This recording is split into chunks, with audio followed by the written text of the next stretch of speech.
Okay, so good afternoon and welcome to TalkSports. It is our weekend program as usual. We'll be talking so many things, but especially when it's an open discussion. Even though it's open, we do have a lot of things to talk about. So let me start early by welcoming my co-host in Toronto, Mr. Rudian Sylvan. Rudian is joining us from Toronto. It started out as a very cool morning here in New York. I assume it's on the East Coast, after the rain. But good afternoon to you, Rudian. Pleasant good afternoon to you, Michael. It's always a pleasure to be on. And for those who are turning on as early as this time, pleasant good evening to you as well. It is started with a cool morning out here. The sun is certainly rise and start, it's like it's bright. It's bright, Right. with a bit of cool air in the air. But it is good. Right. Okay. Well, we have quite a bit to get through today. And first off, Rudian, I want to put in because I know it has been a concern for quite a bit, for a few of us in particular, regarding the use of the national facility, the stadium, the Kirani James Athletics Stadium in particular, which is primarily for cricket and football. For Track and football and field. then track and field, Track right? and field. There is a cricket stadium on the other side. But of recent, we have had a lot of complaints and concerns in particular about the readiness of the Kirani James Athletics Stadium, not only for football, but sometimes for track and field. And you're seeing only last year, for example, in the lead up to the CARIFTA Games, quite a bit had to be done for the track, relaying of the track, and so much had to be Yeah. done to get the stadium. But the Grenada Football Association expressed some serious concerns about the condition of the field.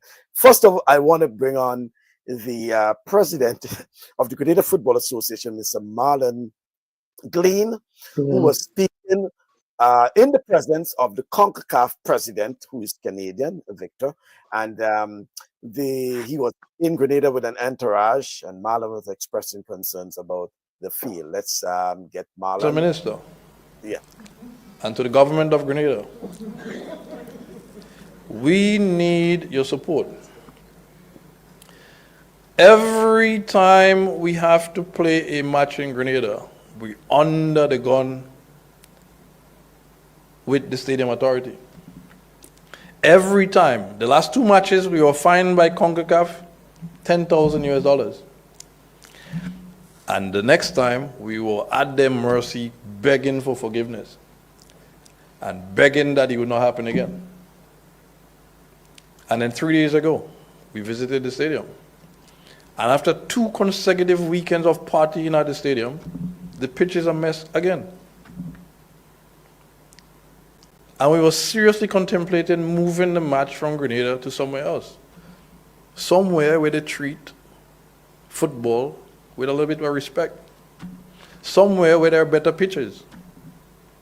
But we sat with the stadium authority, and they assured us that they're going to work every day for the next 15 days, and the pitch is going to come back.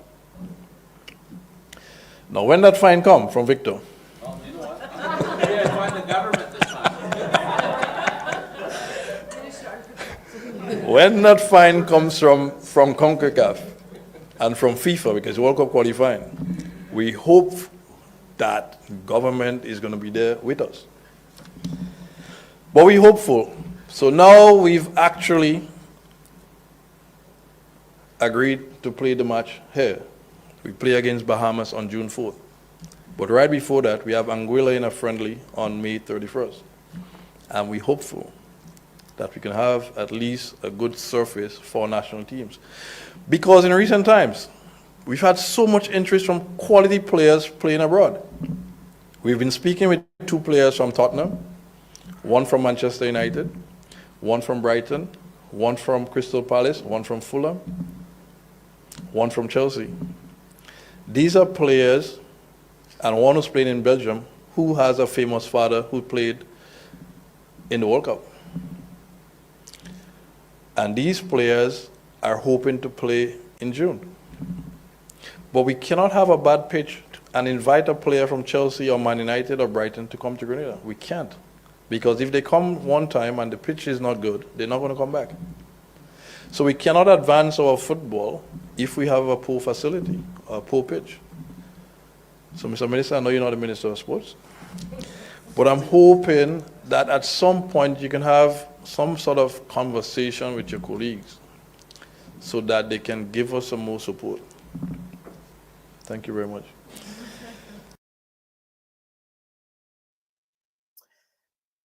Rudian, yes. So it's something we have been talking a bit about, and at least the president of the Grenada Football Association came out, in the presence of the Minister of Tourism, I think that was sitting there.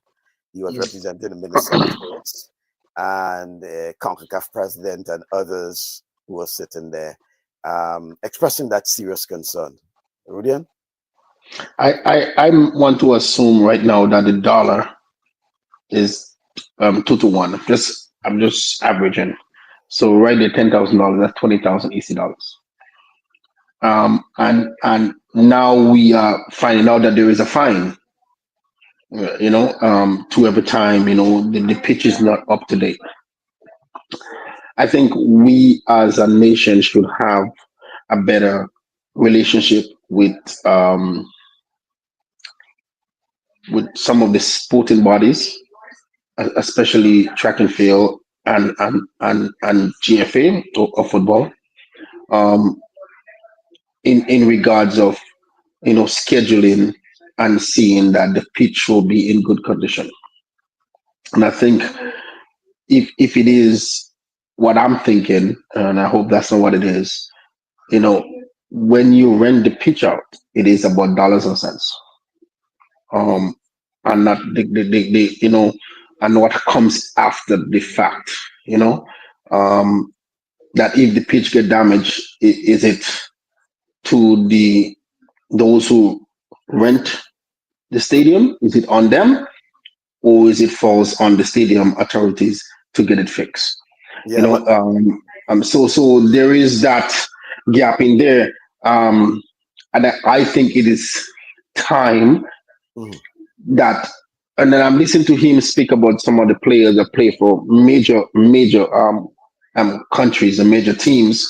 And I just want to ask, are those Grenadian players he's speaking about, or players from different? Yeah, he's speaking of Grenadian players. So here's Grenadian players who's playing on an international level.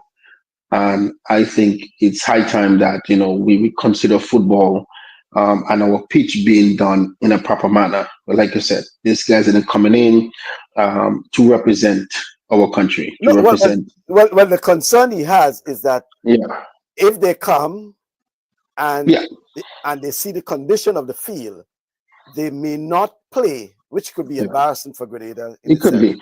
So the point I was bringing is that, is it time for us to, or is it time for them, or for us to campaign that moving some of this event away from the national stadium? Well, yeah, it's a 50-50. Here's the thing. The thing about it, and there will be a lot of folks who will agree with you, Rudian, on that aspect. For example, Quincy is saying, yep, those stage shows at the athletic stadium needs to be stopped. He also says, I agree with the president, right? There's also another agreement. I greatly agree with the president. Now, the thing about that is that what's about proper management? If you have because we have seen, and we spoke about that, Rudian, where there are other facilities in other countries where they do coexist, right? Yeah, they do. However, it's proper management. Like I told you, for example, 10 years ago, 2014. Yeah, about that. 2014. In Glasgow Commonwealth Games, they use the night of the opening ceremony, right? They use the middle of the field, let's say the Kirani James Athletics Stadium, which was but they had a synthetic turf Tough, yeah. because that was the same facility they were using to play football. So what they did, they removed the artificial turf, Yep. had the opening ceremony, and after the opening ceremony was completed, they put it back, right? So that's what I'm saying, is a 50-50, and it all boils down to proper management. Why? Yeah. Because we do not have the luxury of X amount of venues, right? So if you have the cricket stadium and the Kirani James Athletics Stadium, or even Tantine or Progress Park as major venues for cultural activities, it all boils down to proper management. How do you manage? What, for example, you suggested, Rudian, a fee, for example, a refundable fee that will cover expenses any damage. Yeah. for heavily damaged. So if they rent the facility, it comes with a fee in the event. You know, when you book a hotel room, it's the same thing, right? It's the same thing. It's the same thing they do. Your credit card is on there in case that something is broke. Even if they miss a towel, you're paying for that too. So everything has been checked, right? And it's the same thing. Now here is some ideas I'm putting out that, you know, like I said, we don't have a much feel, especially when we're doing our cultural events and stuff. The location is not there as we want to, and it is high time that they look at maybe getting some sort of covering for that area that's been used. It could be half of the field. You know, they are tough, the little, trampoline and so forth that they can use maybe to cover that area that's been used. Or, you know, discussion, you know, we had, it was a lengthy one. You know, the for recreation ground is a secondary location for FIFA as well. It's time for them to put the finances into there and develop it. That you have two stadiums. If one is not up to par, then you have one that should be, you know. So we need to have a backup, and you don't have a backup. All you have is the one field, and that is also a challenge as well. So we're not trying to get rid of our cultural events or, you know, the things that you know, Grenadian enjoy, but we also need to have a backup. What is the backup for that? Okay, let's get some. Good afternoon to you, Edwin, Sam.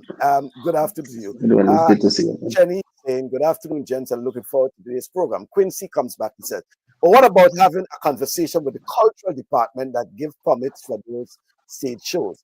The athletic stadium is not ideal for hosting events like Soca Monarch and all these other shows. Yeah. Right? Chenny says, the government has employed and appointed professionals to run the GNSA, that's the Grenada National Stadium Authority. Their mandates to manage versus revenues may be the reason why the stadium has been continuously renting the facility.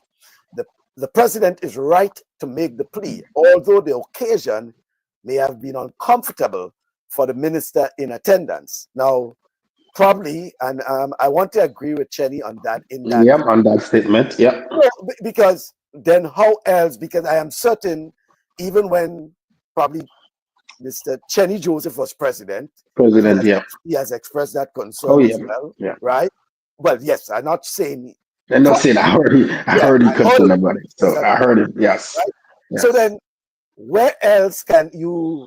Yes, okay, and especially the minister who was there himself, okay, and as the president was saying, I hope you can talk to your colleagues about that. But the important point that Chenny is making is that, and maybe the issue there, what's the mandate? Because it may be more of revenue, right? Let's go back to that. He says, mandate to manage versus. So manage is one, but bringing in revenue might be the other. Is another reason. Yeah. So by all means necessary, you may have to bring in the revenue. So that's why I keep saying it's a 50-50. And that's why I come again. Even though it's 50-50, that's why we need the balance. We need to have a secondary stadium that, cater for that, and there's no other shows in there, but it's catered for that specific reason. Um, in that way, you have the balance in case 2 weeks in advance you realize that this pitch wouldn't be, a pitch that is necessary to use it, then you have a secondary stadium. Now, when you have those shows, there is no else to sort of to host it in to an extent. I know they try other places, so I do understand that the national stadium is, the number one place to host, especially in terms of the Soca Monarch and the Magical and the Panorama and so forth. Totally understand, because the grandstand, people can sit down. People want to come, not everybody that want to be down on the ground. Totally understand, and we don't have a secondary for that. However, it has to come blank, straight up, proper management, seeing to it that the field is your number one priority and not your pocketbooks, in a All right. sense. Nisha Peters says there are locations, but Tongue people don't like to come up to the countryside and fet. Hi, Nisha. Mr. Andal is saying, So, in I my know, opinion, good to see you. Yeah. sports at the Kirani James Stadium is secondary to our cultural events, and the stadium Mm-hmm. authority don't care less for football nor Or athletics. athletics. Yep. Yeah, and that's a concern, Yeah. being expressed by Yeah. a bit, I mean, especially Michael, we had a talk yesterday, and we had a conversation this week, and certainly it's something that resonated with me after we talked. Is it a financial thing? I mentioned someone in that language to you. Is it a financial thing more than the sports? Because we are seeing to an extent how our sports seems like it's dying to an extent. And we ask, do they care about it? Do they, so you kind of look at, is it a financial thing that is the cause of they don't really see sports coming first, so sports being first? A lot of the things that we are doing, look at the cricket.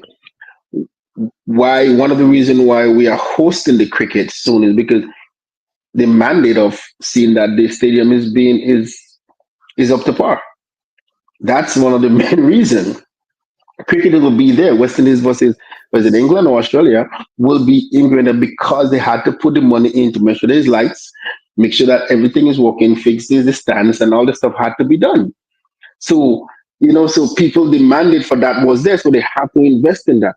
The same thing have to come with other sports. That when there is big matches coming up, you have to look at that. You have to consider that at the same time and see that the field is being done for those things. Because, like I said, cultural events, they may not be the sporting activities during those sporting events. So you kind of understand that the June, the July, August, and July and August kind of months. So you see, they could have they could have the activities, but when it comes to the prior to that, you have to consider, the uh, stadium. well, yeah. So we'll come back to deal a little with that and from Mr. Marlon. But this week, the Ministry of Youth and Sports held a recognition ceremony, particularly for the participants who represented Grenada at the CARIFTA Games, swimming and athletics. But importantly, the minister made mention of an government-led initiative aimed at strengthening talent identification and development across the island. Um, the program, which is part of a broader national sports policy, seeks to more or less establish what I would say a structured framework for scouting young athletes from schools and communities. And when I say young athletes, all across the board, right? With a focus on providing them with access to training, mentorship, and competitive opportunities. Now, what is interesting about that, Rudian, is that this was something that, as a minister, said to me, this was something she gathered from our program, right? That came from our program over the period of time when we have been talking about Talking about it, yeah. that was one of the things we were talking about, talent identification and putting structures in place to nourish. So let us hear from the minister more about that when she made our presentation, and then we'll come back and discuss again. And in celebration, not just of victories, but of vision, commitment, and the unstoppable spirit of Grenadian youth. We are here to recognize the full team of athletes who proudly represented Grenada, Carriacou, and PD Martinique at the 2025 CARIFTA Games. Regardless of whether a medal was won, every athlete who won the national colors carried the hope and pride of our nation. For that, each of you is honored this evening. Among this incredible team, we are pleased to recognize every athlete. Our outstanding athlete, Tilly Collymore, our most outstanding swimmer, whose performance in the pool were both inspiring and historic. And in track and field, D'Angelo Brown stood out as our best outstanding athlete, securing both gold and silver and exemplifying the excellence we strive to nurture in every young Grenadian. We have performances from Christian and all the other athletes who received medals, and even those who did not, we are so proud. Yet while we highlight the achievement of those who medal, this ceremony is about everyone, every runner, every swimmer, every competitor who gave their all. You are the reason we continue to invest, build, and believe in the power of sports. To show our continued support, the government, through its strategic partnership with private sector allies and statutory bodies, is proud to announce education support for every athlete. So all the athletes who collected the last certificate, it speaks to educational support. Everyone, we are providing support as you go along the way, as part of our commitment to ensuring long-term development both on and off the track or pool. We want to thank IMA Grenada and the Diaspora Affairs Office, who provided support to our most outstanding athlete and some of the other athletes. We also want to thank many other private sector persons who, in some instances, do not want their name to call, but we have 2 vouchers that will be given separate, one to Christiana Charles, which is $300 US voucher for education, and Jacob, $300 US for education. So all the support, even what IMA is giving, the $3,000 for the 2 persons who are most outstanding, and the other support, they are all towards the education of our athlete.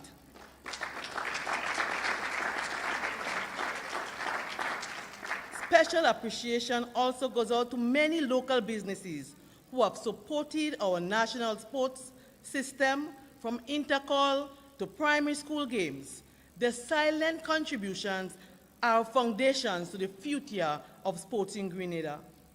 We are excited about the soon-to-be launched Pathway to Champion, a program which will provide long-term support, including mentorship, academic guidance, and wellness resources to emerging athletes across all disciplines. And I want to stress all disciplines, because today we are acknowledging track and field and swimmers, but as a government we continue to provide assistance to all of our federations. In some instances, like the Football Federation, because of many support from abroad, they get less, but we give support to all. The just concluded Sports Award, the ministry through the government gave tremendous support to ensure that we appreciate our sportsmen and women of the year.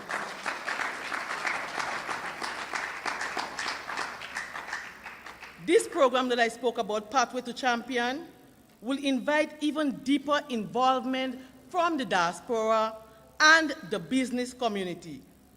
We will continue to engage you to ensure that we get the fullest potential from our young people. Your country is proud of you.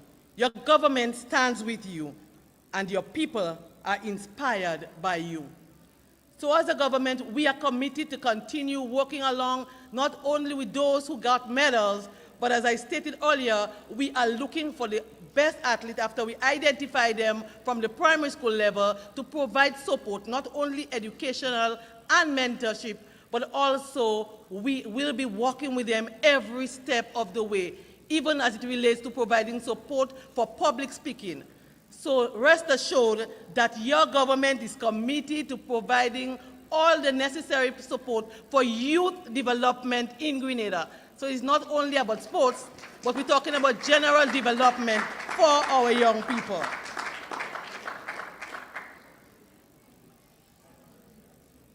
Let me once again thank our athletes for flying the Grenadian flag high in Trinidad and across the globe. We are so proud of you. Little Grenada, which is a little dot on the map, was fourth among the medal ranking. And I ask all our athletes who took part in CARIFTA to stand and stand.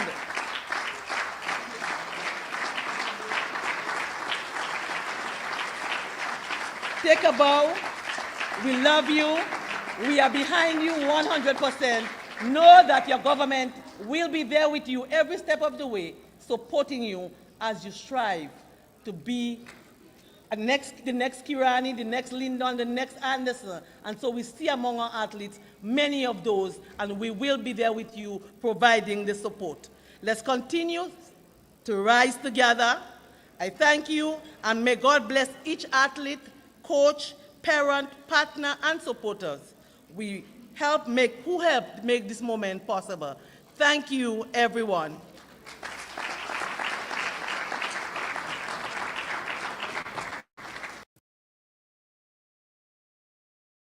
Righto. Yes, so the pathway to champion. Remember that. Pathway to champion, and looking forward to assisting in any way possible, and especially she mentioned the involvement of the diaspora, because normally for the summer period, we have a lot of folks from the diaspora who normally will go to Grenada, and they're using that opportunity. If you interesting, you can contact the Ministry of Youth and Sports and to get involved, even the Diaspora Affairs Secretariat, okay, to get involved, so where you can assist. Now, it's not only track and field, it's not only swimming, it's sports across the board. So whether it's football, whether it's cricket, netball, whatever sporting discipline, whatever area you believe you can assist in, and assist does not necessarily mean something, tangible, right? So, for example, it can be in, as she suggested, PR, for example, public speaking, it can be in mentorship. You may have seen an athlete, a swimmer, or some other footballer, cricketer, and some area you believe you can assist that person in. Contact the Ministry of Youth and Sports, or contact the association, make contact. And if you, and I'm speaking specifically to those in the diaspora, those at home, you can also do that as well. And if there's any way you can assist, make suggestions, whatever it is like that, please do. But I am certain, Rudian, you'll want to support such an initiative. Oh, most definitely, and I definitely like to see that, the supporting things. I did need some more clarification from her or from anyone too when they talk about the educational part of it. I didn't get a clear clarification or an understanding about it more, but hopefully in the near future I'll get more clarification on that. That part was kind of little bit off on my side. I didn't understand the educational part about it. But certainly I like to see that. I would like to really hear and see the government. I know she talked about a lot of things, but a really big part and important part is in the nutrition department. I really want to see them hear a lot of bit more on it. I like to see campaigning more on that, because that is more needed. I think that's way more needed to foster any program that you're starting in this juncture at the time. So I'd like to hear more about that as well. But like I said, she did say that there's a lot. I guess she couldn't speak about everything, but I do hope that that is a big part of the campaign in terms of championing for young athletes. Okay, then. So what we'll do, we'll go back. Let me get some comments. Then we'll go back now to the president of the GFA, because we try to mix it a bit, right? Yeah. And then from the president of the GFA, then we'll go back to the prime minister, who made some remarks as well. Bernard Williams is asking, can the stadium authority survive without cultural events? Bernard, that's a very interesting question. I'm not on the stadium board. I don't know if someone could answer that. Chenny says, in some business models, the ones bringing in the most revenue for an entity will always benefit more. Maybe the promoters are a higher revenue earner for GNSA versus GFA, who other than international games uses mainly community fields. So in that case, the GFA basically use the stadium mainly for regional international matches. Other than that, they use probably final matches, whatever it is, final game. Other than that, they use Tanteen, they use all the other smaller grounds, as they will call grounds. them. Yeah. You know. Nisha says the GFA must also take responsibility. It is unlikely that the association only recently became aware of the upcoming World Cup qualifying match. That fixture has been known to the association for months. Perhaps the identity of the opponent was uncertain, but the match itself was not. It was the GFA's responsibility to secure the stadium well in advance and to coordinate with both its competitions office and the stadium's ground staff to ensure the pitch was properly maintained.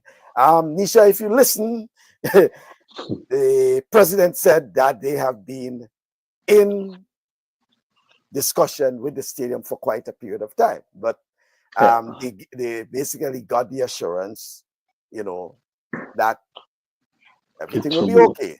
But after 2 consecutive weekends, I think he said, of events there, I don't know whether there was rain, whatever it is, the stadium was the field itself was in a very bad condition. However, they gave them the assurance that it will be ready for their international engagements, including the friendly against Anguilla at the end of the month. However, the president has expressed concern. His concern was that the continuous, fighting, as you call it, continuous fighting to have the state and have the field ready, and it should not be that case. Now, if they said that the field, let's say we said, okay, we have an international game, June whatever or July whatever, it shouldn't be a back and forth with them and concern expressing about the condition of the field and that is being based on our previous experiences they have had where they were fine. Okay? You're fine. Because they were given the assurance that the field will be ready. And then when the whoever came and whatever did the inspection or whatever, they were fine. Okay. And when you listen also, Michael, he is speaking with the FIFA representative and with the NACAC, president, so he's not saying nothing behind anybody's back. He's letting him know that they have been working with the stadium. However, it's what comes first, what is most value to the stadium is what's happening. So that's basically what he's saying. So he probably saying something else. Hey, it's time for them to give us some money to get our own stadium. I don't know. Maybe that's what he's throwing out. Anet Ragba Singh is saying, good afternoon to you. Anet, she says, does GFA assist in maintenance of the stadium? If no, then they should move in and get the ground ready to hide their shame. That's a sort of concern that, the thing about it is that if they have, I probably trying to understand in that if they have people who can do it, probably do it that way. We'll probably get them to do it. But I mean, I understand the concern being raised there because you can be always, because remember when it happens and when it is fine, it's not so much GFA but Grenada, right? Even though it's the GFA that has to Grenada that's getting fined. Fine. Well, yeah, the GFA is getting fined, but I'm saying the shame is Grenada. It's on Grenada. Right? Yeah, it's on Grenada because they say, "Oh, Grenada again." That's yeah. When sports become a component of our tourism product. The facilities built for that purpose will be respected and resources set aside for maintenance. Private entities with the assistance of government should look at building an amphitheater to accommodate shows and other theatrical activities. What's about the Simoon Cultural Center? That has been talked about quite a while now. Great initiative by the ministry, and that's in reference to the pathway to champion announced by the sports minister. Nisha says, Chenny says, Nisha, but GFA don't use the stadium for domestic competitions at present, and therefore the stadium authority may not be always in conversation with persons not supporting their business. Now it is rough, Chenny. So are you saying that they speak to people who they get their revenue from? But Williams, well, Michael, but for sure, listen, the stadium and other sporting bodies always have problems, and it's been this way. It's been this way for some time, and I think the dialogue should be better. They should has an issue that every year after year, and we hear they say they're fixing it, yeah, they're working on it, and then come back, there's always something. So listen, we're in a time now where if it's not being done, somebody else needs to take over. It's kind of, this is sort of the time that we're in now. We see it in so many in sports, and this is not the same concept, but a season ago, a team may win the Stanley Cup. The next season, after 10 games, the coach is gone. He's not doing what they're supposed to do. They fire him. So I'm just saying it's time for us to say we need to have some serious people having some serious conversation, doing some serious things for sports in Grenada. All right.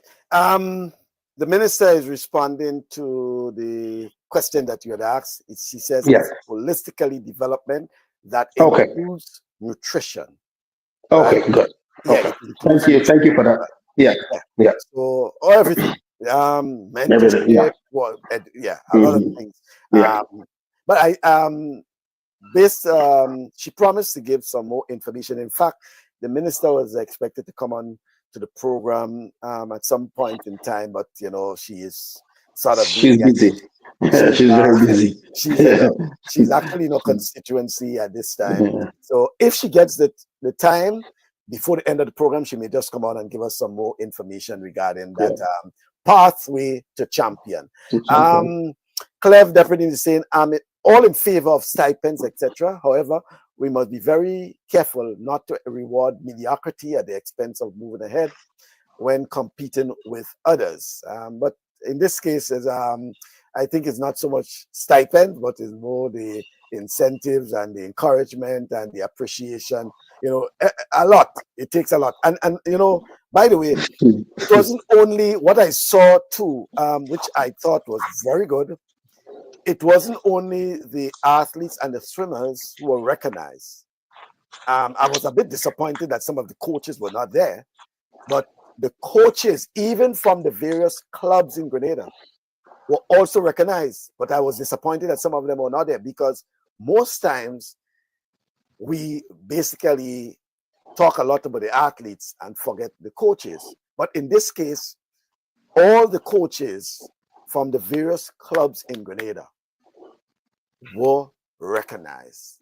Their names were called, and there was something for them to come up and be recognized, and and things. So this, to me, that is good, right? Because many times it's a lot about the athletes and the swimmers and and things like that. So, but you heard a lot about the various coaches and the various clubs and all these sort of things. Nisha says, being in discussion and putting your money where your mouth is another situation. You want to bet that others got the use of the stadium, made a down payment up front. Nisha, a down payment, still I'm guaranteeing you. I don't. Minister says, Clev Deputy, sports, I appreciate the concern about giving stipends to individuals who may not yet appear exceptional, but it's important to understand that this initiative isn't about rewarding mediocrity. It's about investing in potential, right? What may seem average today can become exceptional tomorrow if given the right conditions to grow. Pathway to Champion is not just about sports, it's about providing disadvantaged young people, many of whom have never had access to structured support. Yep, and this is also because it's part of the talent identification. So certainly they will get the support of people in the communities, the schools, whatever that will thing. Theo says, I agree with it. And Chenny says, Michael, it should be part of the government policy to have cricket, athletics, and football represented on the Stadium Authority Board. I have stated that to every sports minister in Grenada except this current one about such, but they all ignore the recommendations. One thing I can tell you about this Minister of Sports, Chenny, is that she listens, Yes, she does. Yeah, she does, Yes, she because does. a lot of things that we spoke about, she took note in our program, and there are a lot of things that were actually. Well, not only that, I actually had a conversation with someone who told me the exact same thing. He said, listen, Yeah. when you speak to her, she listen and do take it into consideration. So that's one of the great things about her, and certainly, yeah. The only thing she didn't listen to is you telling her that she should not have apologized. Really, all right, for sure. Right? Yeah. I still wasn't that, but it's okay. It's all right. I should explain it properly, but that's good. It says, Nisha, then if with that mentality, they are not ready for managing a sporting facility yet. And Clev says, yes, Minister, hence the reason I said we must be very careful how we proceed. So, and Tia says she's a very caring woman. Right. So let's move back to football, hear from the president, Mr. Colin Green, what he has to say. And this one has to do is, yes, Nisha, I know she's a St. Andrews woman. Yeah, what she had to say regarding, let me see. Chenny says, I genuinely believe the GFA should consider an MOU with the Stadium Authority as a partner, making financial contributions and having a greater stake in the facility. Patricia, yes, she listens. That's what I love. Yeah, let's hear what the president of the Grenada Football Association had to say now. I think this one should be interesting. Okay. We've started a journey. We've started a project, and that is to take Grenada football from where it is to at least bring it at the forefront of not just the Caribbean, not just CONCACAF, but of the world. So we made an appearance in Russia recently, not just to participate. We actually went there to compete. We actually went to Russia thinking that we can get a result. And we actually went to Russia with an actually fully local team, with kids that never played football in the cold before, with kids that never played in snow before. And we came out of there 5-0. But you know what happened? We got the respect of the football world. So now countries are calling. And in October, in November, we have Liechtenstein and we have Latvia. And we just got a call that a super team wants to play us in October, on October 14. And now teams are calling because, you know, before we were 174 in the world. And everybody looks at the list to see who they're going to play. And they don't even look at us because we're 174. But we showed up in Russia and showed people we can compete. And now people actually want to play. So we need to be playing more games on the international stage so people can actually see what we have. Grenada has always been a team that can compete within the world. And we want to showcase that. And we want to continue to put our football in front of the world, not just in front of the Windward Islands or the OECS or the Caribbean. We need to start putting Grenada football in front of the world. And that's what we're going to do. And that's what we've been doing over the last 2 years. Bit by bit, we've been building from grassroots, youth development, there's more competition. We've increased the prize monies to our league. The winning team in the Premier League today gets $100,000. A jump by 100%. Because we believe clubs need more incentives so that they can perform better. And what we've seen, a Premier League that went down to the line last year. At some point, we had a team that won, At some point, any of about 5 teams could have come second because they were playing for $60,000. So we've been putting more and more incentives in the football. Yesterday, we got a gift from the England FA of a bunch of balls that every club is going to get balls prior to the start of the season in 2 weeks. And we want to provide more and more support for clubs and our players. We're continuing to resume the club support program. Every club in Grenada is going to get $20,000 this year. Every club. No matter if you're Premier League, First Division, or Second Division, every club gets $20,000. That is an agreement we had with the club that we're going to continue to provide support. Because in Grenada today, most of the clubs do not get sponsored. We must admit that the GFA is not the most, or was not the most attractive investment. So we did not get companies coming on board to support our clubs, to support our national teams. But finally, we're actually seeing more and more organizations want to get involved with us. Yesterday, we had a meeting with one of our major water companies, and they've pledged to provide more support to Grenada. We're having more and more conversations with Corporate Grenada, and more are coming on board because they're actually seeing that our project is starting to bear fruits. And I'm certain in the next couple months, you will see improvements in our CONCACAF under 15 boys. You see improvements in our women's team as they get ready for Nations League. And you'll see improvement in our senior team. Yes. Interesting. What is so interesting about that is a lot of money, boy. $100,000 for the winning team. $20,000 for each club affiliated to the GFA. Now, that is interesting because could you imagine that sort of money is, let's throw it in another sport, swimming, cricket, netball, basketball, track and field, every club getting at least $15,000, $20,000. That is interesting. And the winning club, $100,000. $100,000. Let's just go. I'm not even going track and field, Michael. Let's just say, I don't mention netball. Let's just say netball. Imagine if we do. How many netball programs and clubs are going to be in Grenada running? But you know, and therefore I want to probably from a club point of view, whether or not how even is that in that, because out of that, for example, you may have to look at the expenses, especially transportation. In some cases, he said, for example, they don't have sponsors, right? Yeah. They don't have sponsors, so therefore they'll have to buy uniforms. They may have to buy boots. They'll have to, take up the cost of all of that.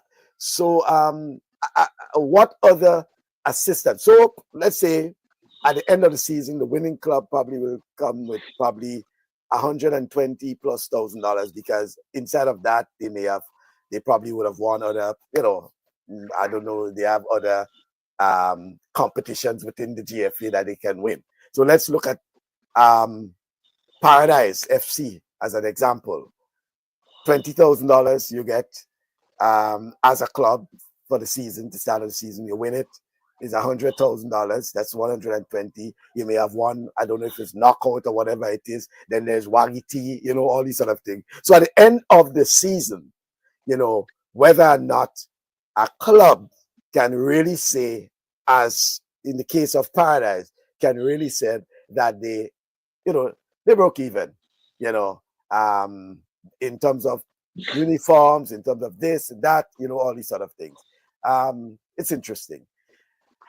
Yeah, I don't know what you have to say about that, but it's a lot of money. It's a lot of money. No, it is. He said a few things, which certainly I agree with. Like when we did spoke about the Russia And I said, and I know I specifically said, why not?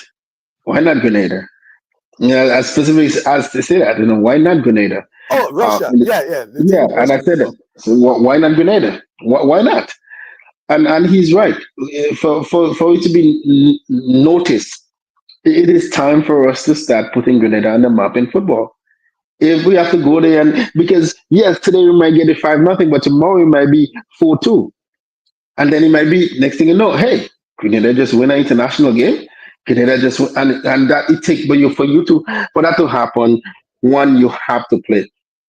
But however, I would like to see Grenada seriously consider having what is that? Is it under 23 for the Olympics? They should seriously look into that, having us play in the Olympic Games. So I know Mr. Glynn is not on, he's not listening, but somebody hopefully can put it out there that it is time for for us to consider that as well, because that also could have put us on the map as well. All right. So certainly, Let me get some let me get some comments, and then we'll yeah. we'll join the I'll tell you the minister is on, so we'll get the minister to give us some comments. Yeah. So much of comments about the minister. She's a St. Andrew's woman, so I just right to pass that. You know, she's a St. Andrew's woman already. They're bad for the lady. Yeah? What? So Nisha and all of them, they keep saying. Oh, so let's start from Chenny says, Shane, discuss my previous comment.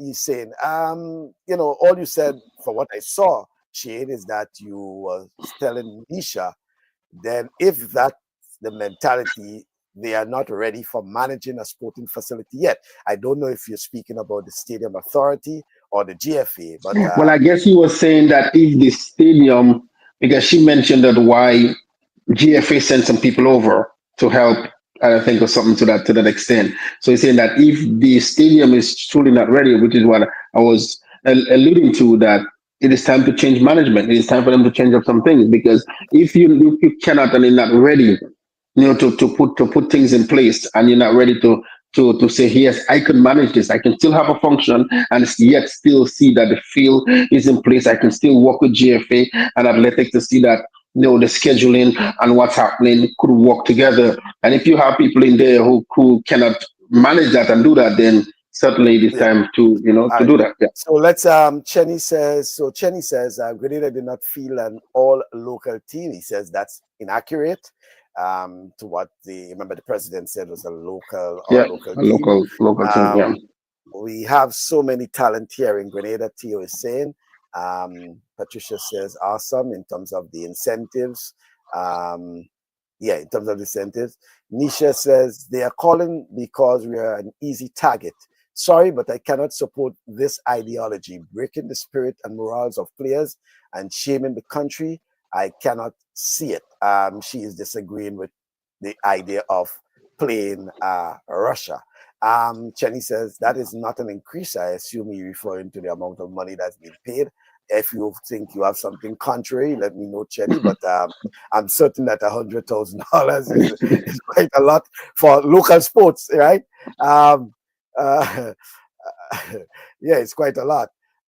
Why did you say that? We need to boost the morals of players, win or lose.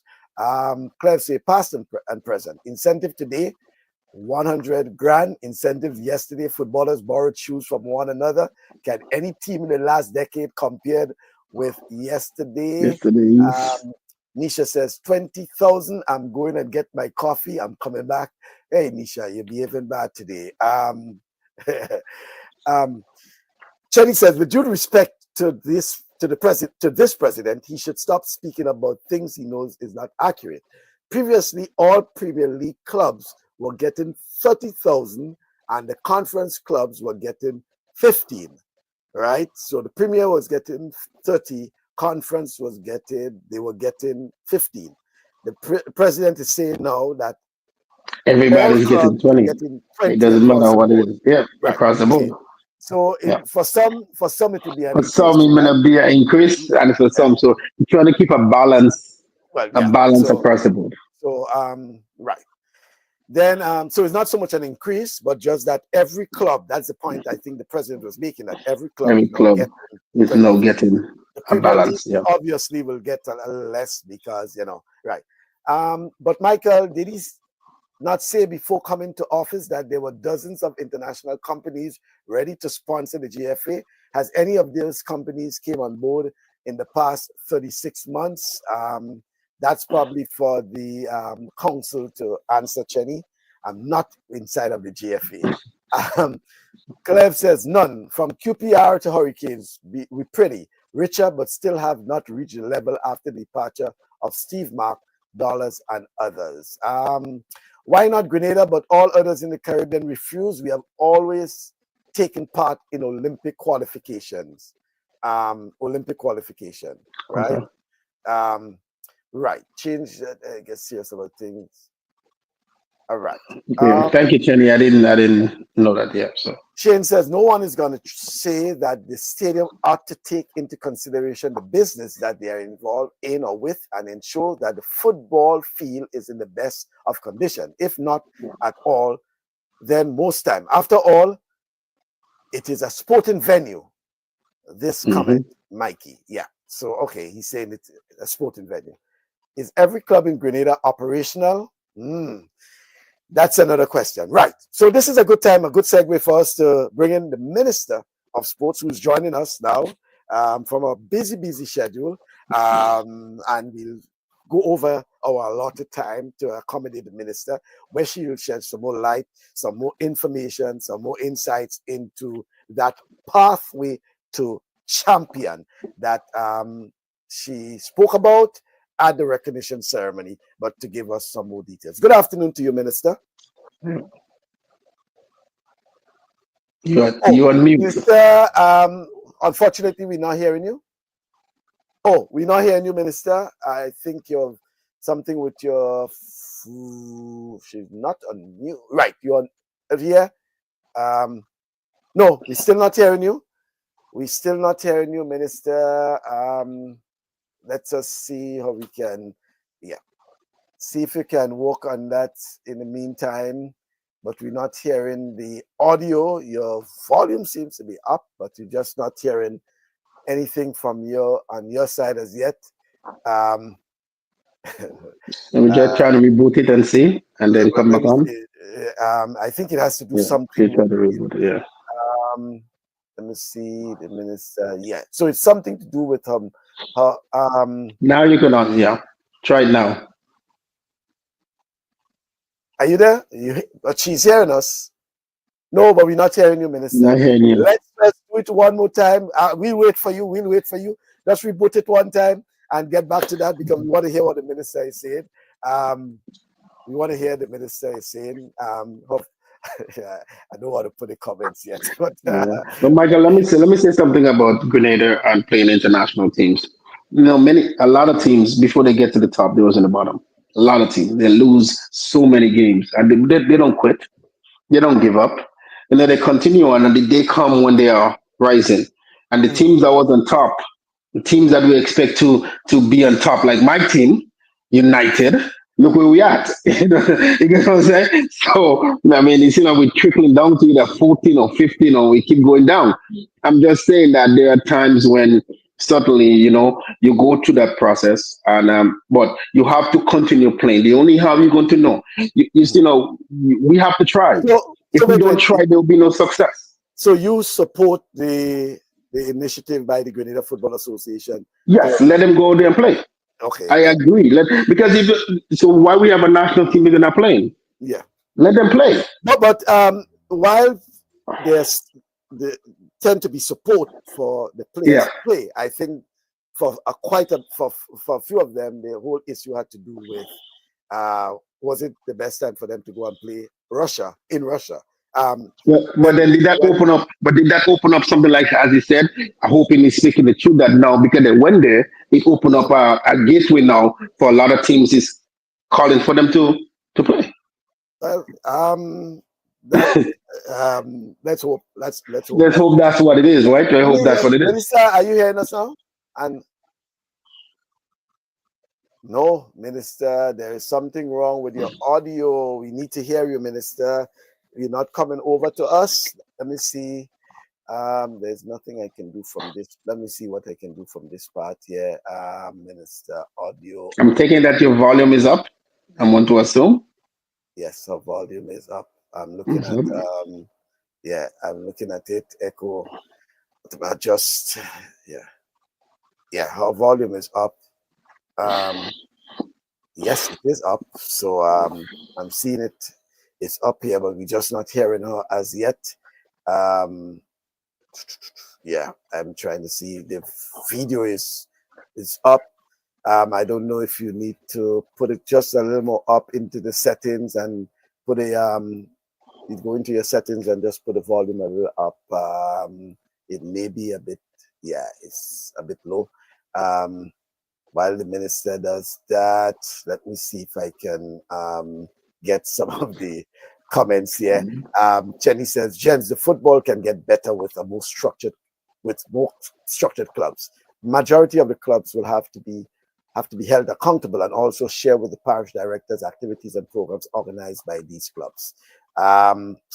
Yeah. No, and I agree with that, Chenny, 100%. I think that we could have a better structure, and I certainly think that things can be better, and I 100% agree with that. We've been at this for too long. These games have been playing for many years, so I think yes, certainly that is a show statement that I can agree with. Okay, and he says that I look forward to seeing the games of our national team other than competition organized by CONCACAF and FIFA. Now that Rudian believes a gateway has opened up, let's monitor the next 12 months and see which of those games. Thank you. We're not, you cannot bring this segment back and push it in my face later on. Okay, please. But let's hope well, that in 12 months, well, what, something good can what, come from it. well, what Penny is saying is that he will monitor and You he will monitor probably and see. remind me. Yep. Yeah, and he will He'll remind report. me, Oh, for sure. He'll right? report to me. Right. Yeah. He'll Okay. give me a So let's detailed get report. let me see. So while the minister is organizing there, I think I will probably bring in the prime minister Yeah. with the prime minister spoke in two parts. He first addressed the swimmers, right? Because as he says, the other sports tend to always be in the background, right? And rightly so, right? In this case, the focus was all on about the track and field, even though the swimming was live as well, but Yeah. certainly track and field is big for the Caribbean. Let's hear what the minister Time talking about Gaza though, first, before I go back to the track and field. Because I think Gaza and the parents, the coaches, and the supporters of our swimmers over the years have been, perhaps admittedly, neglected by governments of the past. And despite that, I know firsthand myself, because I've witnessed the passion of the parents and the coaches, and I think I was even roped in a prior life by other parents and coaches to get on and support Gaza. I think I even journeyed to Barbados. We were doing both swimming and karate at the same time. And I'll talk about karate a little because there are lots of organizations in Grenada who single-handedly and oftentimes with no government support train our young men and women in all forms of sporting discipline and leave Grenada on their own finances with little or no support and fly the flag of this country and do exceedingly well in representing Grenada, Carriacou, and Petit Martinique. And Gaza and the swimmers, the parents, the coaches is an organization that has done this repeatedly and has always brought back fantastic performances to Grenada. So I want to say congratulations, the recognition by, I think, starting with Minister Ron Redhead, who lobbied very early when he held the position of Minister of Sport, to Minister Lacrette and now Minister Thomas, is a commitment to our recognition that we need to recognize our swimmers. We need to emphasize the importance of swimming not just as a sport, but as a life skill that is essential to all of us who live on an island. And I think one of the goals of this island is that every Grenadian should be able to swim. And I think if we actually achieve that, we perhaps would help revolutionize our economy as well. And so congratulations to our swimmers.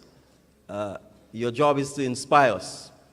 And this is why it is not just about recognizing your achievement, but inspiring the adults who sometimes are still afraid of the seawater, who sometimes are afraid of swimming, inspiring the next generation of Grenadians to learn to swim, inspiring the current generation of Grenadians to learn to swim and to swim competitively as well. As island nations, we perhaps should be dominating the Olympics in swimming. But it all starts with a vision, it all starts with support. And so for the parents and the coaches in particular, who I know are very passionate and support the children from 4 a.m. and 5 a.m. in the morning, sometimes at a pool that is a challenge, even sometimes at health risk, because obviously water, and if a pool is not maintained properly, also poses significant risk to our health. I really want to say how inspired I am by the fact that you continue to give it your all, that you continue to represent Grenada, and that you continue to medal at CARIFTA. And so for the younger Francis, you should continue striving to make sure that we continue to support the swimmers. I always say, in a world of limited resources, those who show the most, who are most aggressive and who are most strategic, get the most resources. So the pot is limited. So Ngasa, continue to ask for what you want. I believe the Minister of Youth and Sports are going to ensure that that swimming pool is built together with the private sector, statutory bodies, the international affiliations that are key to Grenada. So we are serious about making sure this happens and that we can continue to support our swimmers because of the significant role that they play in ensuring that they continue to fly the flag of Grenada and continue to inspire and make us all proud. So congratulations again, and thank you very much on your achievements. I want to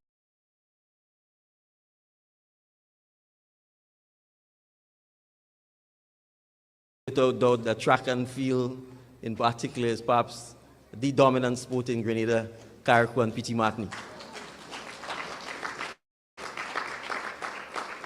And that the achievements of our athletes at CARIFTA, at international meets, at regional meets, at the Olympics is proof of that.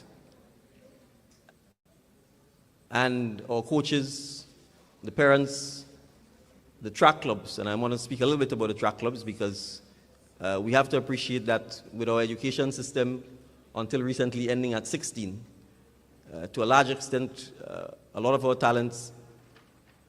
our talented athletes are nurtured by our track and field clubs.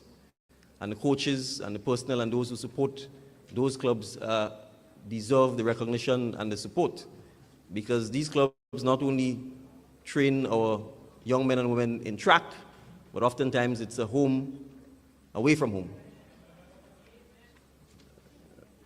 I think it was Coach Paul who told me that sometimes when I ask why the kids don't seem to want to go home when they're in Lassages, it's because he said to me, because sometimes there is no home to go to, or sometimes the conditions at home are not ideal.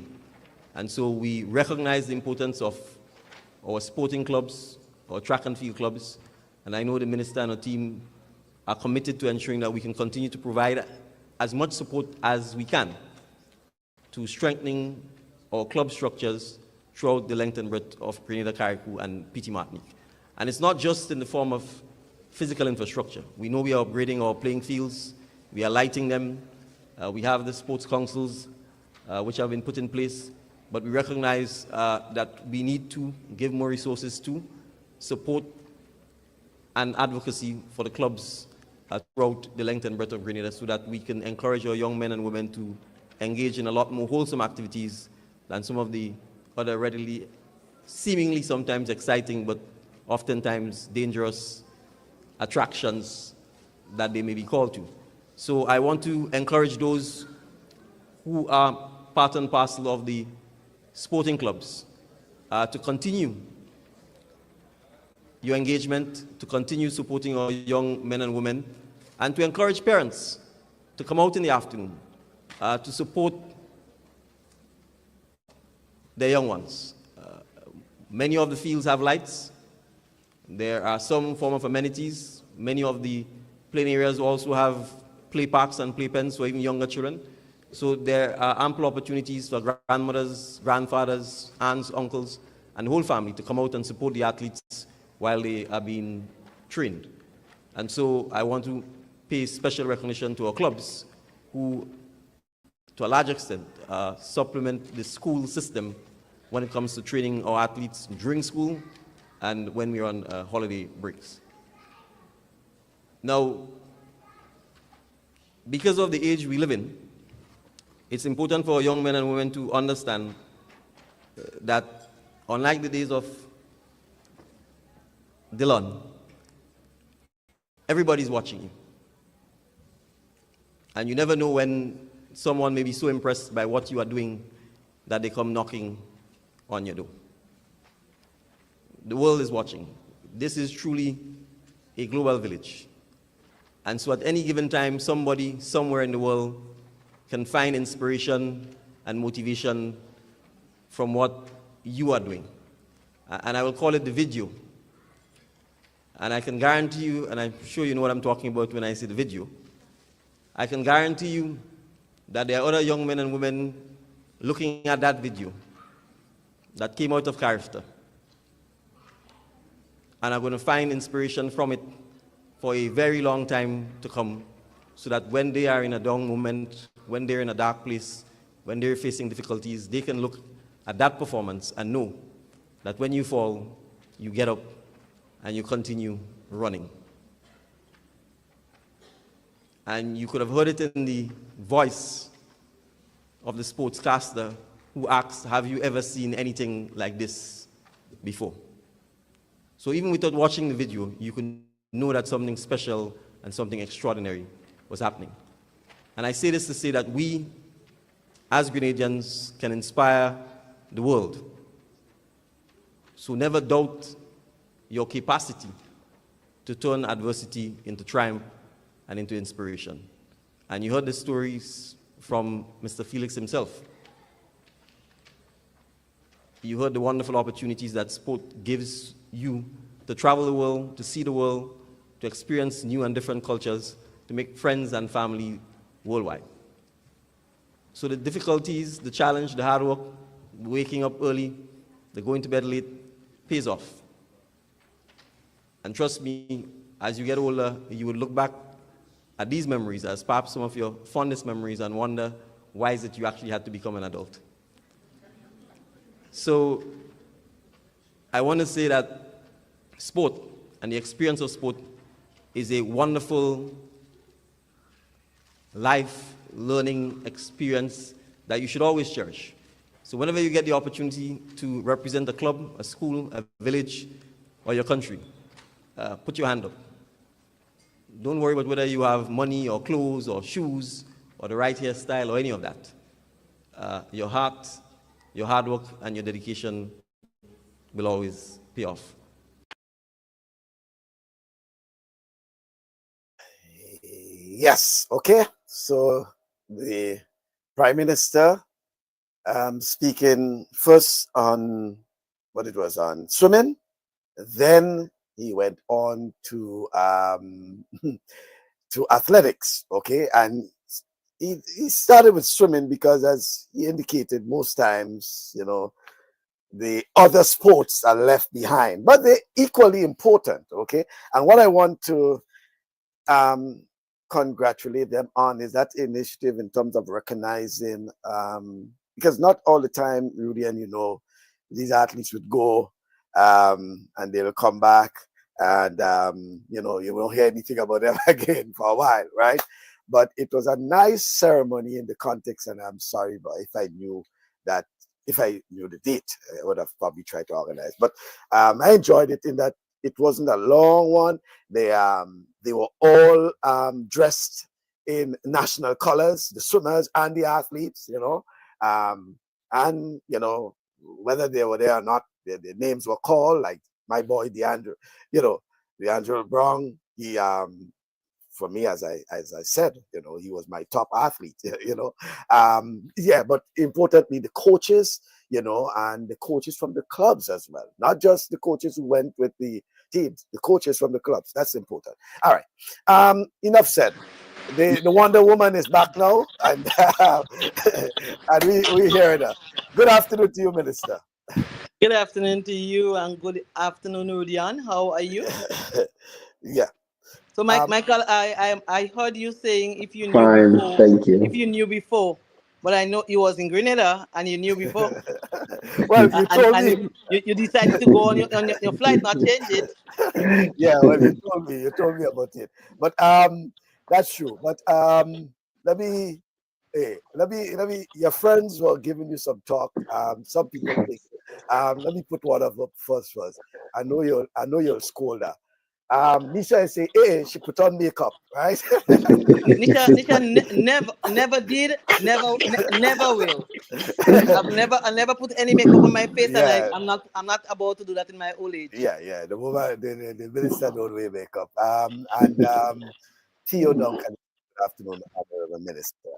Yes, so Minister, let's talk a bit about that initiative about and to give some more details about this pathway to champion. So important. Concern by Mr. Deputy, but at least you gave some you gave a response to that. And again, not it may sound as track and field, but again, as you said, it's not only track and field and it's holistic. Tell us some more about it, Minister.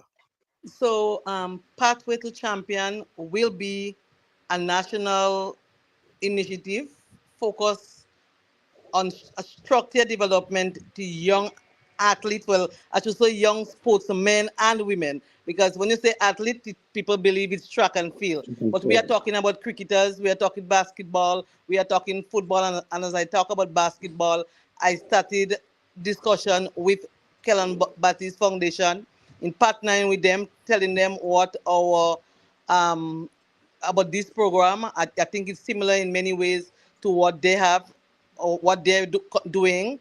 So it's structured development across Grenada, Carriacou, and Pidi Martinique. So this program really specifically it targets children who are leaving the primary school. So you'll identify, and let me not shout about that like if it's my old novel idea. I stayed on your program, so I learned from you and others in what should be done to harness and to allow our athlete to thrive, to ensure that we develop real sportsmen and women across the sector. So this is where it came from in terms of talent identification, and I know you asked us to look at some program that will identify the talent and provide that support. So here we are with this particular initiative. And as I said, the primary school students who are going into secondary school. So our aim is to launch the program by June, because June, July, early July, because the people who are doing the CPEA exams will be graduating sometime at the end of June, early July. And so we want to be able to identify through the different clubs and through the different schools, identify those um, sportsmen or sports boys and girls really, because they are teenagers, and have them in a structural program. So it's not only about stipends, because there may be some students who have the ability at home to take care of the school fees, and take care of food and take care of nutrition, but they may need some proper club structure apart from what they have. They may need assistance in the PR aspect. So it's holistic, and not all children would want everything that we offer, but we will be offering holistic development to our children. I don't know if you want any other thing as it relates to sustainability and how Well, we aim. yes, because for all things, the issue about funding and all these things will always come up, and how you will be able to sustain such a initiative. So the funding strategy is that we seek partnership, and we already started the discussion with private sectors and the diaspora. So the diaspora office is involved, but we have, since the announcement, many individuals bypassing the diaspora office and contacting directly to say that I am interested in such initiative. In fact, maybe locally we have in excess of about 20 businesses who say that I want to assist in one way or the other. Some say I can assist for 1 year in the first instance. Some say I can get you some athletic shoes. I can get you some spikes. So it's different things. Some say I can be part of the mentorship program. And I know Mr. Dylan Felix said, he's all in for the mentorship and any other way because he already been supporting some athletes and he believes that he can do more in supporting. And we have other media houses who say, well, we could assist in that.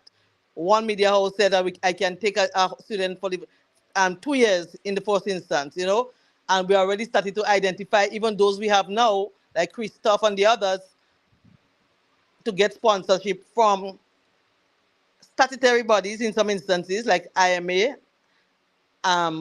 We have the GTA giving us some vouchers as well.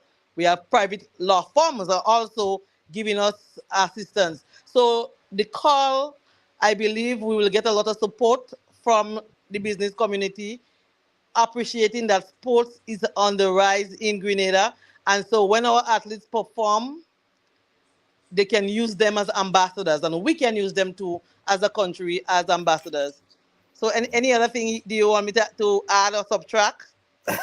Well, no, Chetty was saying Grenada would always do well in sports, no matter who is in political and administrative control. What we must do is encourage and embrace the strength of all Grenadians, wherever they are located or which policy organization they support. And that's why the minister is saying that, it's open for folks. They can, whether it's through the ministry, through the diaspora affairs unit, whatever you believe in whichever way you believe you can assist, to please do that. So Minister, you said you're looking at launch around the early summer, let's say June, July, Yes. of this year. And you said targeting specifically those that going into the secondary schools. And those who, so there are already some in the system. Yeah. So we will incorporate those in the system, but we'll tag it because we saw in the primary school sports, people, the likes like Nathaniel Richardson and others. So we know that we have a great future. We have Tasha in GBSS, who is a young star, rising star, in my opinion, can be on the world stage like Kirani. So we do not want to wait until Tasha run in CARIFTA and then we celebrate him. We want to be able to celebrate now in terms of providing that mechanism for them to thrive. Right. Yeah. Minister has been on the go, so I know. And I need to be on the go again. I know, I realize that. But just a question here. Minister Quincy say, blessings, Minister. Keep up the great work. We still got lots to do. Any confirmation on whether Grenada will be hosting CARIFTA Games next year? Tell him, hold on for an official report. I could see. You're trying to jump the gun. Just have a quick question. Just have a quick question, Minister. The initiative that you put in, is this something that will tie into the sports policy? Yes, it will tie into the sports policy. Okay. So it's going to be something that's locked in over the next 4 years until every time we renew the sports policy. Is that? Yes, it will lock in. In fact, the sports policy or the offices at the level of the parish will drive in terms of registration, in terms of assisting in that regard. Okay, and I just had a clarification. Junior's speech you mentioned about the education funding towards the education. Could you explain that? I didn't get a clear. So you're talking about the CARIFTA or you're talking about Pathway? Yeah, through the CARIFTA. I think the CARIFTA one. So the CARIFTA one, every medalist will receive some form, including D'Angelo, who is our overall champion. He will receive through the diaspora office some financial support towards education. So I think that there's a figure that it's not not to say a full-time scholarship that will cater for your total tuition. So it's like maybe you may be able to get computer plus pay for something, Something that's like that. Yeah. not there. And the children locally who are in Form 4 going to Form 5, it will incorporate CXC, paying for the CXC, Oh, helping okay. them for the next year. Because in many instances, while it's partnership also, so many businesses came forward and say, I want, for example, Christoph Callis, or I'm going to assist Christiana. So in those cases, what they're getting seems like 1 year of school full scholarship, it seems like, but it's not going to exceed a particular amount. So it's like providing some bus assistance, some money towards food, maybe a running shoe or two running shoes, Yeah. Yeah. aspect of school, and then paying for the CXC when that time comes later on this year.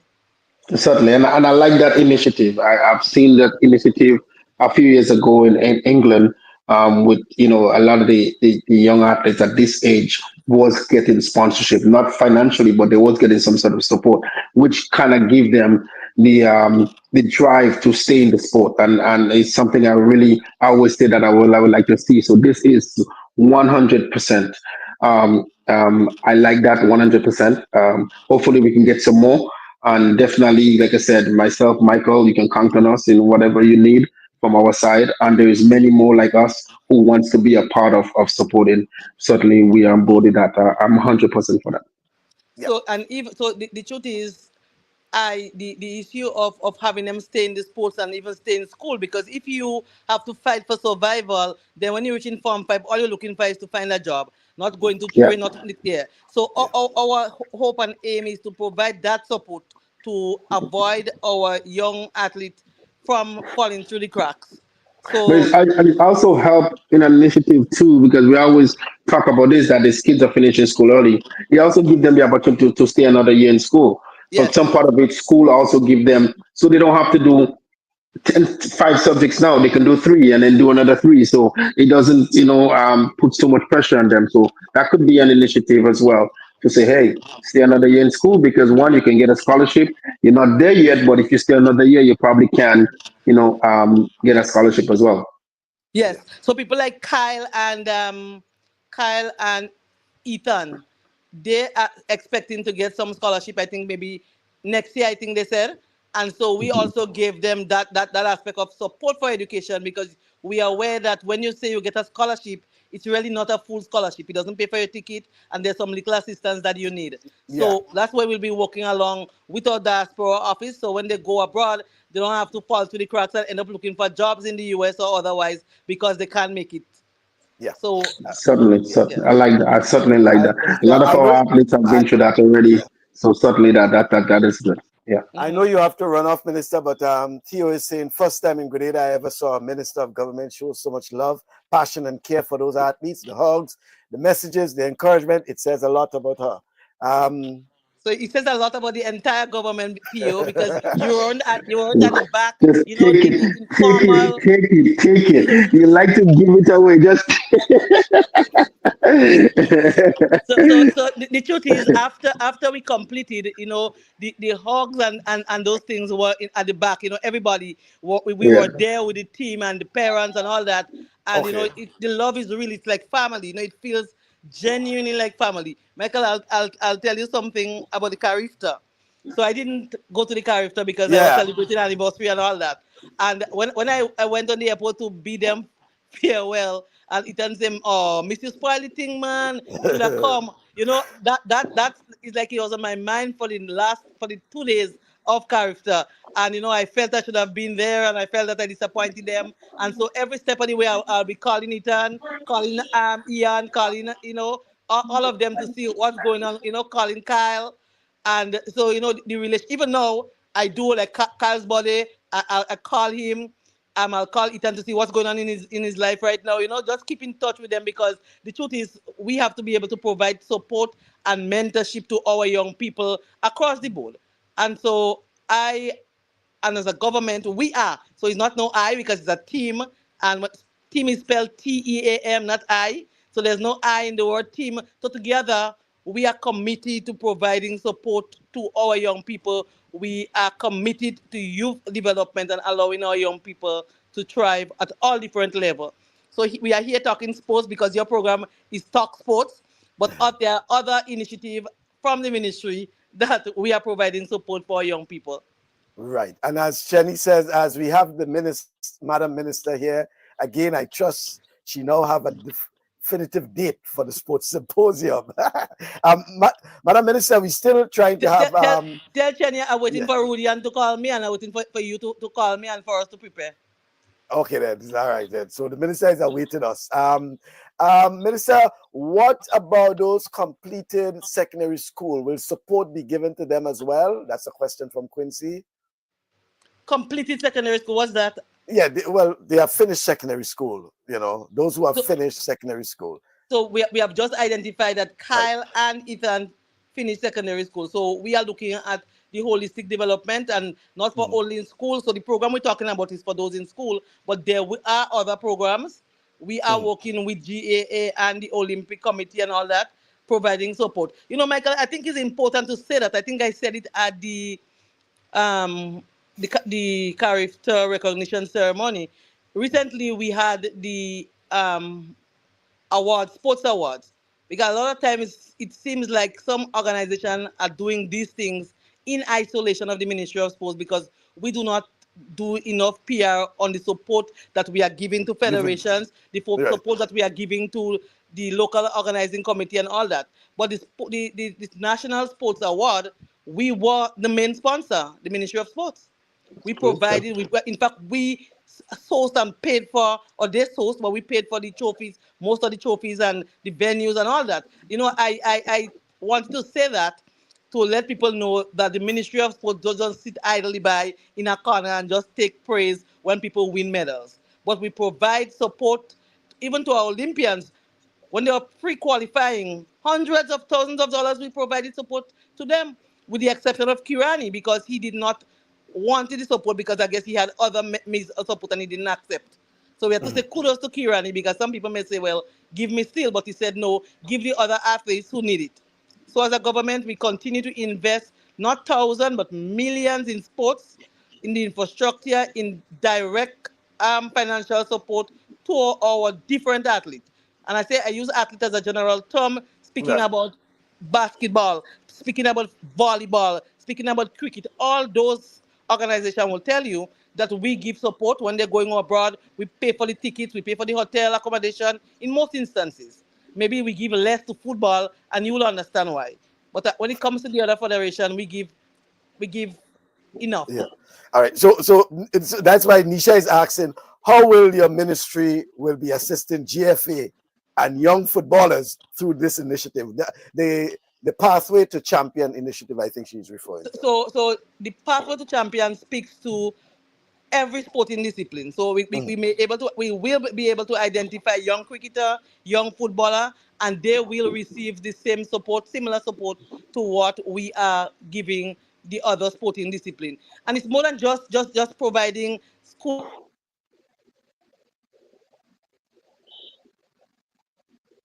Oh, I think we lost the minister's Yeah, video. the video. Yeah.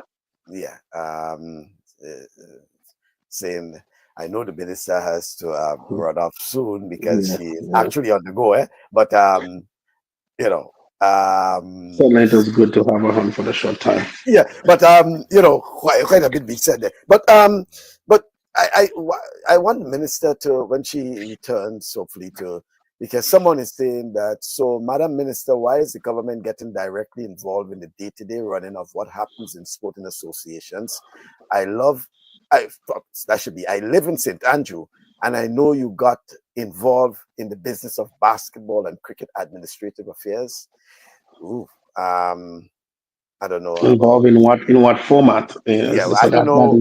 Yeah, I don't that know is the how question. In what format? Yeah. what it is in What it is? basketball, because I Did don't know she get about any involved in basketball that? Yeah. association or basketball that is being run that is in. I mean, if it's at the level of the community or constituency, that is probably different to national. I don't know if that person can give clarity No if it's a, clarity on yeah, that. Yeah. whether it's a national association, national cricket. I don't know about the ministry directly involved with the Grenada Cricket Association or the Grenada National Basketball Association. You know, I probably would have to get someone from the Basketball and the Cricket Association to give some clarity on that as well, because I don't know. I mean, I know quite a bit of folks who are affiliated to both associations, but I don't know where the ministry is directly involved with that there. As the minister, oh, well, if the minister comes back on, asking for how we do plan to address the issue of the field, yeah, quite a bit. I know the minister didn't plan to stay long, but there's so many questions that came up for the minister. Hopefully, let me see. We got to try and get her back. We definitely try and reschedule and have her back, Michael, for sure. She probably will be. She Yeah. probably will be. She had to make a sort of some sort of other arrangement because of the audio she was having. And Yeah. she So maybe that's what it is. Yeah. She sent me a message to tell me what really happened there. Hopefully, she just got a short disruption. Let me just, it's interesting. Yeah, but I wanted some clarity on that. Okay, but I agree with you, Rudy, and we may have to get a minister to come back to do our entire program where what we'll do is that we'll have the minister take questions from the public, right? Yeah. Minister will take questions from the public. That will be one. It will be after, because next Saturday we have the NACAC president who will be coming on the program, and by then we'll have some information regarding what's going on. Yeah, the CARIFTA Games, the NACAC Senior Championships, and all of those things. Wanted to be on this Saturday, but because the NACAC Council has not been informed on everything as yet, he wanted to ensure that the NACAC Council is informed. They receive the information before he comes out. So he doesn't want to come on the program, let's say Saturday, and then some of them hearing about it from the program and not officially from him. So whatever is discussed, he would have protocol. A protocol that he had to go through. Prefer to do it next. So we'll have the NACAC president next Saturday on our program. He'll be speaking at the CARIFTA Games 2025, CARIFTA Games 2026 and beyond, as well as NACAC championships, etc., etc. So Quincy and all the other folks, I know you'll want to interact with the NACAC president, Mr. Mike Sands. So prepare for that next Saturday. And then the following Saturday, we'll have two outstanding basketballers.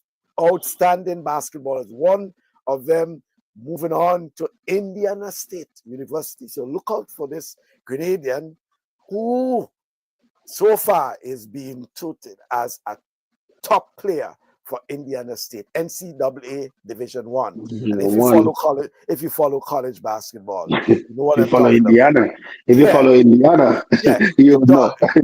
So those of you in basketball, that is something. So we have a discussion with them the following Saturday, the two basketballers, along with the Kellan Bob Foundation, the Kellan Baptiste Foundation. Kellan Baptiste Foundation.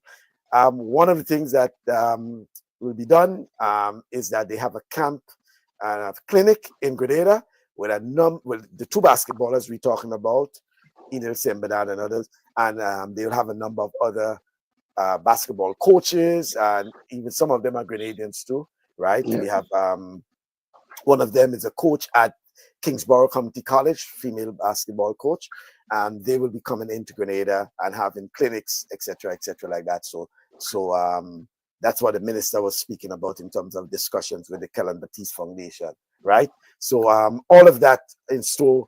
Next weekend, NACAC Championship. Well, I shouldn't say NACAC Championship, right?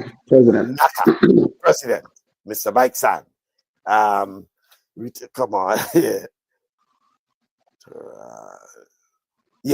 we'll have him, and then we will talk about the CARIFTA Games, review 2025, look at 2026, hear what's happening to 2026, where it will be, etc., NACAC championships, all of that,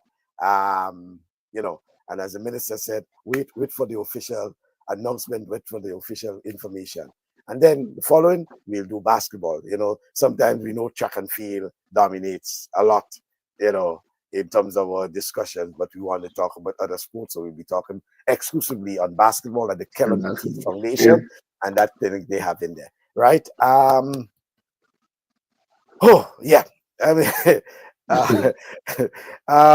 anything else, Rudy? No, that's certainly it. Like I said, I did have one more question for the minister, but that I can get, I can talk to her and I can give her a call, which I'm supposed to, but nothing to do with for the public. It just, it will help the public, but it's not necessarily that I have to say it, So certainly, that's it. There's nothing else that's happening, Before you go, this is a very interesting one. Roger Duncan is asking, are there support for fans, especially if you have to travel abroad in the CARIFTA Games? He's hearing a lot of support for athletes, and he wants to know if there's support for fans, We need to put it to the minister. Yeah. We need to put that to the minister next week. Mike and Rudy, the government will be better served doing some intervention into getting clubs back up and running. We have too many organizations being called clubs, but no executive committees functioning. This is where the real intervention is needed for their program to work effectively. Now, Chenny, let me add something on what Chenny said. That I believe, Rudian, is our next big project. Yeah, that certainly is our next big project. Go ahead. Certainly, Chenny, and I agree with you 100%. And I'm just using it for track and field here in Ontario. When I wanted to start my club this year, the process that I had to go through was a lot. And I had to get registered with the government, plus I had to have a full board, president and vice president and treasurer. I had to have the whole board before you could start a track club. That's a change that was brought in. So it's no longer that, you just have a few athletes and you just call a club. No, you have a full board body that's running this program. And it's certainly something I think that I agree with 100%. We have a lot of, people love the sport and decide to put an organization together, but we don't have it in the way that it should be functioning. And over the years, we have seen a lot of players is the manager, and a lot of certain people still doing that. The coach is the manager, the coach is this, and that I think need to stop. We need to have proper structure in our football organization and clubs. For every club in Grenada, we function with a full body, a board body, and I think that it should be so. Chenny, 100%, I agree with you. And it's time for the government to step in and say, no, enough is enough. And there's something that has to be done. So I agree with you 100% on that. Yes. So, yes, Rudian. It's a project I believe that we really need to work on, because it's organized. Well, I shouldn't say organization. If you say organization, it means that it's disorganized, right? And I think that's the key to our development, ensuring. I know, and you want to see that too, but you also want to see some protection for the athletes at the same time. When I say athletes, you see me talking about track and field, but no, I'm talking about athletes, every sport, because some of them might be a part of an organization and they don't they don't get to play or they don't get to do anything, and they are part of it, and they have to pay into it or whichever it is. So they have to have some sort of protection for them as well. So it has to be something that has to be structured in a way that it fits well. Listen, we have to model something, and I keep saying it, and I believe, again, going back to our the Paris Sports Councils, and I keep talking about it because, Michael, I believe in it so much, but I'm not hearing about it as I would like to. But I believe in it so much because I think we can start something in Grenada that will transfer outside of Grenada into something. I'm using the word revolutionary. The things that we can do with parishes coming together and parishes having different sporting bodies that they can play, and you have your own Grenada Olympics. You have your own Grenada, like parishes going against parishes. So you certainly Yeah, can well, see that, and we can see it trickle. that's part of the Yeah, sports policy. Yeah, yeah, no, definitely. You know, yeah. Interparish. Interparish championships, right? And that could trickle into other Caribbean islands. They could say, "Wow, we need to do what Grenada is doing." That will build the sport. That will build the things that are happening. Like I said, there is nothing going on right now, and that's why a lot of part of it, a lot of the fields are being used for. I mean, the national stadium is using, and other fields is using for to have a party, to have a fete, to have some, because there is nothing else. All that's going on in Grenada is a party or a fete. There is nothing else happening, so it's time for them to really pull this, get it going. So there is things happening in Grenada. I hear a lot. We get the lights. We have the lights. This have lights. All the cinema lights, and then what's happening there? You just have lights. What activities is going on? We just have a lights. There's nothing going on. We just have a light. So I keep hearing a lot of the lights, and I love my government, and they're so happy about the lights. But what is going on? There is nothing. The light is just there. But So while that is so, Rudy, and remember, it has to do a lot with not just national activities, because you could have a lot of community activities. Most of the fields, most of the community fields, for example, are lighted. But you may ask, what are they being used for? Are they just being used for? Loco or little fetes and things like that? So it could have been used. I'm not saying that you cannot have those things. Having more community activities, sporting activities. Listen, the sort of conditions, climatic conditions we have in Grenada, you can have community activity. Well, let's say a fun day, Christmas Eve, if you want. It doesn't have to be in the track and field season, for example. It doesn't have to be track and field season. It could just be anything. Christmas Eve, Boxing Day. These sort of things. Michael, you've been doing this. You're not doing this. You've been involved in a lot of this, and many people have been involved. When we had community cricket, people just come out, the families and come out and playing cricket. We don't see that anymore. And a lot of that is long gone. It's the time of the old days, and that's how a lot of kids get involved in playing in those things and doing a lot of these things. So we're not trying to say let's bring back the old days, but let's bring back the things that keep our community together. Because whatever we're doing now is not working.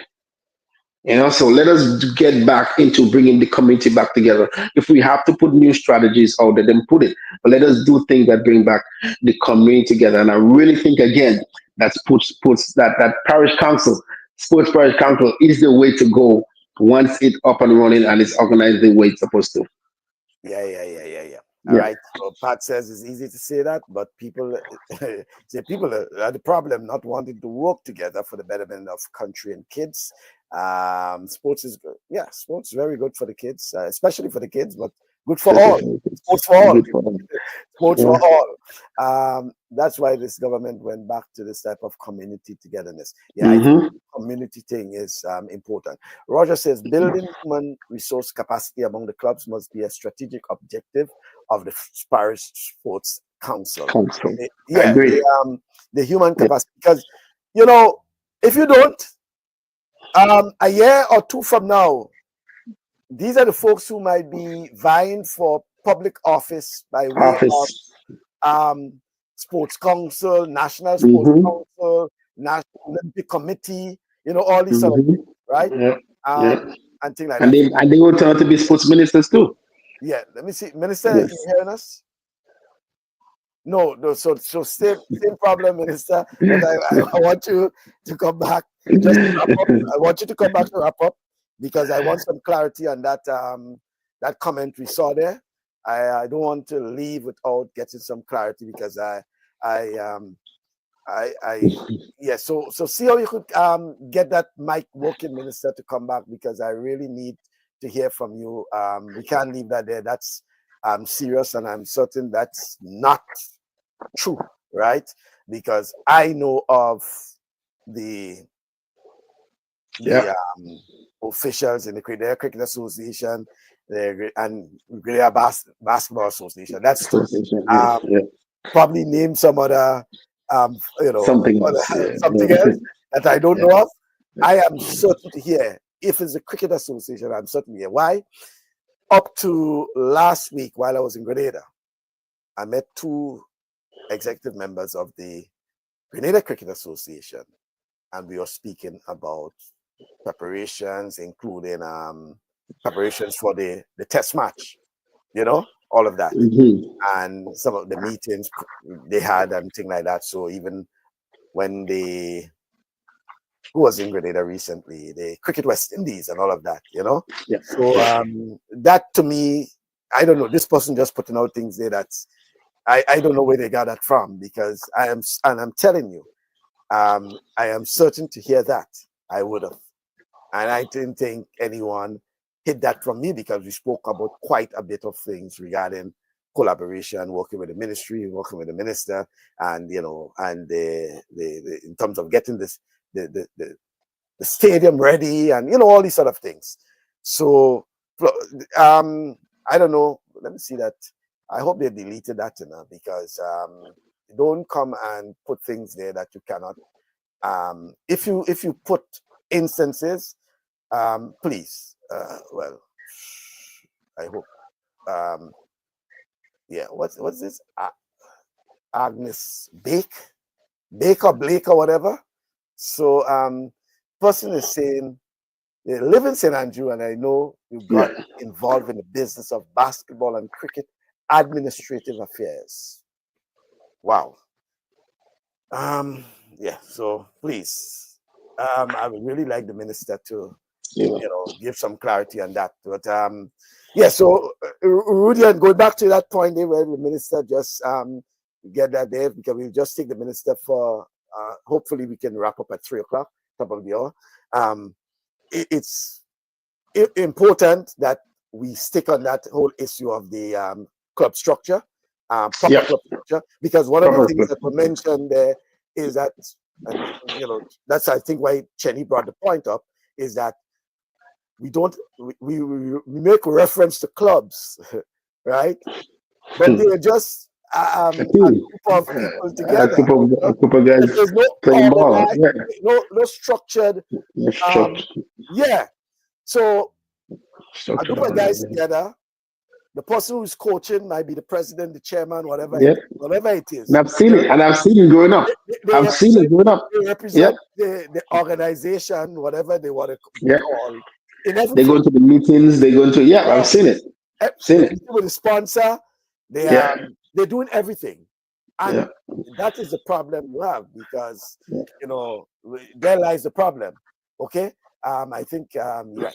So the minister is back with us now. So let me get the minister to give us a wrap on this, because I don't like to leave things hanging there. Minister, welcome back. Thank you very much. I know it's.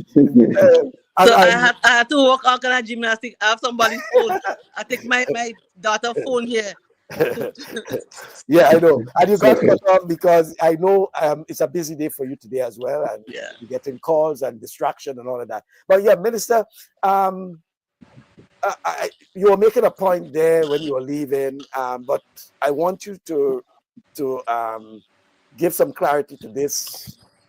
Agnes Blake, or whatever they call that, regarding you being involved in the business of basketball and cricket. So the Agnes Blake, or whoever he or she or it is, cannot be a real person, because there's no one. And Michael, I challenge you as a journalist to contact whoever involved in cricket or basketball in St. Andrew, because I've never involved directly in any basketball or cricket. So the only person I know as it relates to basketball in St. Andrew is Gerard Sincere, and that's a long-time friend of mine from since my school days. He was my math and chemistry teacher, and he remained my friend from since my secondary school days. So that's the only person I know directly involved in basketball in St. Andrew. That's the first thing. And secondly, the only thing I know about the basketball for St. Andrew is that the court in St. Andrew need rehabilitation It was brought to our attention. We are working on getting the work done. There's no other involvement. So I challenge who Agnes Blake is. It might be a fake page. I challenge them, or I challenge you as the journalist to reach out to who the executive of that basketball association or the cricket association and ask them whether or not the minister is supposed anytime, no time in my tenure under 1 year ever involved in had any direct involvement with any of those organizations.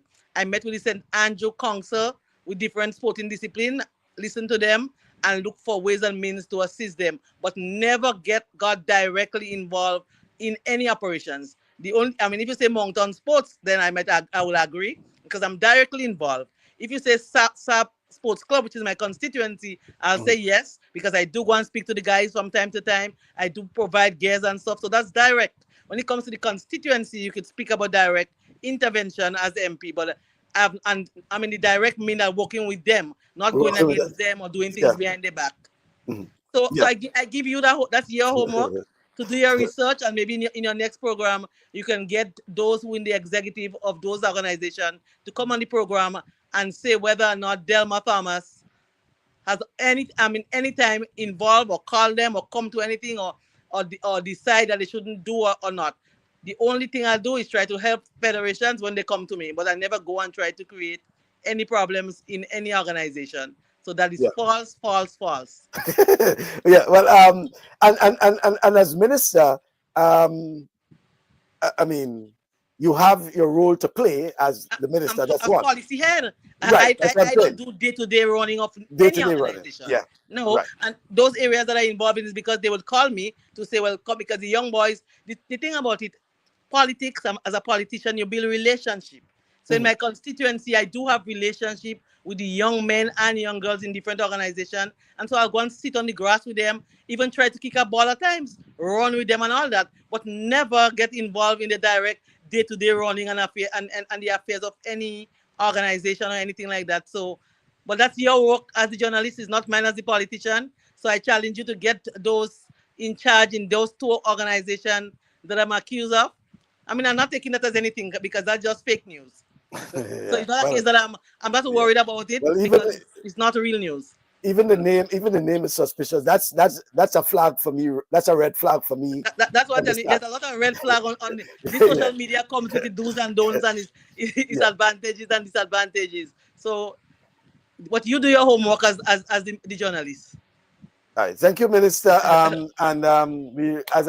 We said, Minister, we also setting aside a program for you when it's available, when you're available, where the sporting fans can ask you questions. We will just facilitate it by moderating, but it will be you to answer from the public any question relating to sports. It's all good.